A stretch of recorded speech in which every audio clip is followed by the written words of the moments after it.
నమస్తే, welcome to Aadab TV. Congress ప్రభుత్వం ఇచ్చిన జాబ్ క్యాలెండర్ రిలీజ్ చేసిన దాన్ని బట్టి ఇప్పుడు సంవత్సరం కావస్తూ ఉన్నది. సంవత్సరం అయినా కూడా ఇప్పటికీ ఒక్క నోటిఫికేషన్లు కూడా వేయలేదు. కొన్ని 50,000 ఉద్యోగాలు మాత్రమే భర్తీ చేస్తూ ఉన్నారు. కానీ మంత్రులు మాత్రము ఒకళ్ళు 70,000, ఒకళ్ళు 1,00,000, ఇంకొకరు ఏమో మేమే భర్తీ చేసినామని ఇట్లా చెప్పుకుంటూ వస్తూ ఉన్నారు. ఇప్పుడు నిరుద్యోగులు ఇక్కడ గాంధీనగర్ పార్క్లో జాబ్ క్యాలెండర్కి సంబంధించి ఒక్క ఉద్యోగం నోటిఫికేషన్ వేయలే అని చెప్పేసి ఆ జాబ్ క్యాలెండర్ను ప్రథమ వంతరంతి జరిపినారు. సో ఇది ఎందుకు ఈ కార్యక్రమం చేపట్టినారు, దాని ఉద్దేశం ఏంది, అసలు వాళ్ళ డిమాండ్లు ఏంది ఒకసారి అడిగి తెలుసుకున్నాను. అన్న నమస్తే. నమస్తే. ఇది ప్రధానంగా ఈ జాబ్ క్యాలెండర్ ప్రథమ వర్ధంతి ఏంది, ఇది అసలు ఎందుకు చేపట్టారు? ఇంతకుముందు 2/8/2024లో మొట్టమొదటిసారిగా అసెంబ్లీలో జాబ్ క్యాలెండర్ వస్తే మేమందరం సంతోషపడ్డాం. ఎందుకు సంతోషపడ్డామంటే తెలంగాణ చరిత్రలో మొట్టమొదటిసారిగా జాబ్ క్యాలెండర్ వచ్చింది. అంటే సంవత్సరం లోపు ఇవన్నీ భర్తీ అవుతాయి, మేమందరం కూడా ఉద్యోగాల్లో ఉండాలనుకున్నాం. కానీ మొట్టమొదటిసారిగా అంటే ఈ దేశ చరిత్రలోనే మొట్టమొదటిసారిగా ఒక జాబ్ క్యాలెండర్ రిలీజ్ చేసి ఆ జాబ్ క్యాలెండర్లో ఒక్క నోటిఫికేషన్ ఇవ్వకున్నటువంటి చరిత్ర మనకు కనబడ్డది. మేము చరిత్ర సృష్టిస్తారనుకుంటే ఈ రకమైన చరిత్ర కాంగ్రెస్ ప్రభుత్వం సృష్టించినట్లు కనబడతా ఉంది. సో దానికన్నా మా బాధతో, మా ఆవేదనతో మేము ఈరోజు ఒక నోటిఫికేషన్ లేని ఈ జాబ్ క్యాలెండర్ ఎందుకని ప్రథమ వర్ధంతి నిర్వహించినాం. మంత్రులు కానీ ముఖ్యమంత్రులు కానీ ఒక్కొక్కరు ఒక్కొక్క మాట చెప్పుకుంటూ వస్తూ ఉన్నారు. అంటే నోటిఫికేషన్ సంబంధించి మాత్రము తీయట్లేదు, నోటిఫికేషన్ వేస్తాము, అప్పుడు ఇస్తాము కానీ ఉద్యోగాలు భర్తీ చేసినామని చెప్పుకుంటూ వస్తాను. దీన్ని ఎట్లా చూడాలి? ఉద్యోగాలు భర్తీ చేసినామని చెప్తూ ఉన్నారు. ఆ భర్తీ చేసింది మా దగ్గరకు వచ్చి చెప్పండి. ఒకప్పుడు టీ తాగింది కదా మా దగ్గర వచ్చి కూర్చొని, మీ ప్రభుత్వం అంతా కూడా మా త్యాగాల పునాదులపైన ఏర్పడిన ప్రభుత్వం కదా, నిరుద్యోగుల త్యాగాల పునాదులపైన ఏర్పడిన ప్రభుత్వానికి మీరు వచ్చి చెప్పండి, మీరు 60,000 ఉద్యోగాలు ఎక్కడిచ్చారు, ఏమి ఇచ్చారని మా దగ్గర ఒక డిబేట్ పెట్టుకొని, ఒక డిస్కషన్ పెట్టుకోండి. కానీ ఈరోజు మీకు నిరుద్యోగుల త్యాగాలపై ఏర్పడిన మీ ప్రభుత్వానికి నిరుద్యోగుల బాధలు కనబడలేదు, నిరుద్యోగుల పడుతున్న ఇబ్బందులు కనబడలేదు.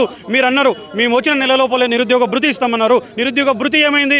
60,000 ఇచ్చినామని చెప్తున్నారు. మీరు 60,000 ఉద్యోగాలు ఇచ్చినామని సరే, ఇంకా 1,40,000 ఉద్యోగాలు మాకు బాకీ ఉన్నారు కదా, ఆ 1,40,000 ఉద్యోగాల సంగతి ఏంటి అని మీ ఈరోజు యావత్ తెలంగాణ నిరుద్యోగ సమాజం ప్రశ్నిస్తుంది.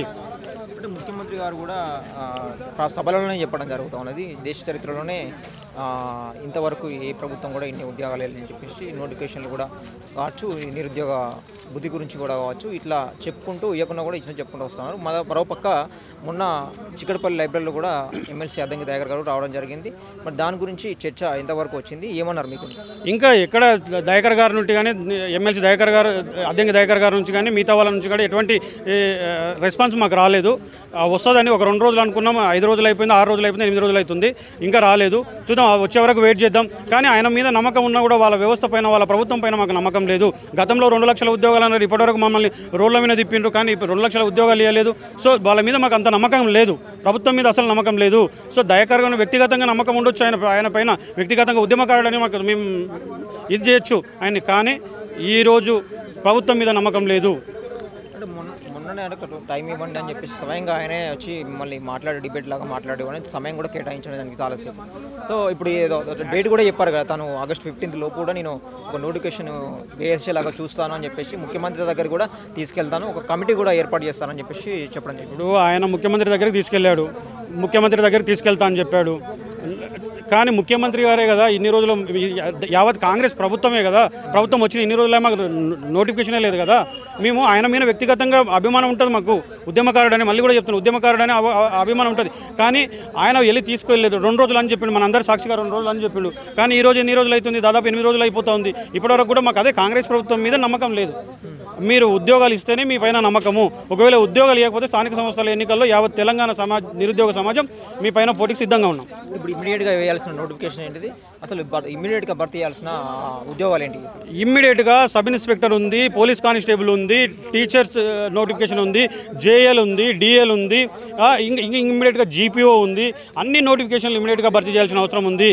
మీరు నోటిఫికేషన్ వేస్తే మేము చదువుకుంటాము, మీరు నోటిఫికేషన్ లేకపోతే యావత్ తెలంగాణ నిరుద్యోగ సమాజం వెళ్ళి తప్పకుండా స్థానిక సంస్థల ఎన్నికల్లో పోటీ చేస్తాం.